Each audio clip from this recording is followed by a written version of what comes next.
குளத்தில் ஆரம்பிச்சு தேவதானப்பட்டியில் போய் 10 மணி ஆயிட்டு நம்ம மாவட்ட காசி மாயம் வண்டிக்குள்ளார எனக்கு பின்னாடி ஒளிஞ்சிக்கிட்டே உட்கார்ந்தாரு. என்ன பண்ண தேவதானப்பட்டியில் நிறைய கூட்டம் கூடியிருக்கானுங்கண்ணா, லேட் ஆகிட்டு என்னை பிச்சு எடுத்துட போறானுங்கண்ணா. அங்கே மஞ்சளாறுலேருந்துலாம் வந்திருக்காங்க. காமக்காப்பட்டியில் நீ ஒன்றும் கவலைப்படாத, ஏன் வயிற்று வலி, நான் தான் வேட்பாளர், நான் பார்த்துக்கிறேன், பின்னாடியே உட்காந்து. நல்ல வேலை அங்கே போனால் ராஜபாண்டியர் இருந்தார், வேல் கொடுத்தார்.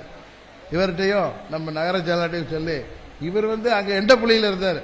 எண்டப்புள்ளியில் கூட கொஞ்சம் அமைதியாக இருந்தாங்க. தேவதானப்பட்டியில் வேணாலும் தட்டுறா, பேசிட்டு போ.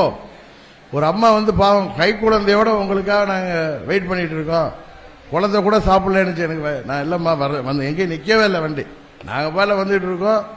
குள்ளப்புறத்துல எல்லாம் கூட விட்டுட்டாங்க. இடையில ஒரு 5000 எக்ஸ்ட்ரா பாயிண்ட், அதை யாராலையும் ஒன்றும் பண்ண முடியாதுல்ல, அங்கெல்லாம் நிறுத்தி பேசிட்டு வந்தோம்.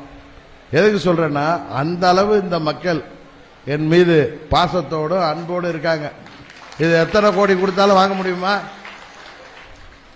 நீங்க 1000 கோடி ரூபாய் கொடுத்தாலும் ஒன்றும் பண்ண முடியாது. நம்ம 10 வருஷம் எந்த எதிர்பார்ப்பும் இன்றி அம்மா நம்மளை இங்க வேட்பாளரை நிறுத்தி இவங்கெல்லாம் சேர்ந்து ஜெயிக்க வச்சுட்டாங்களே, அம்மாவுக்கு கெட்ட பேர் வந்துடக்கூடாது. நான் ஒழுங்கா வேலை பார்த்தேன், உங்களுக்கு தெரியும்.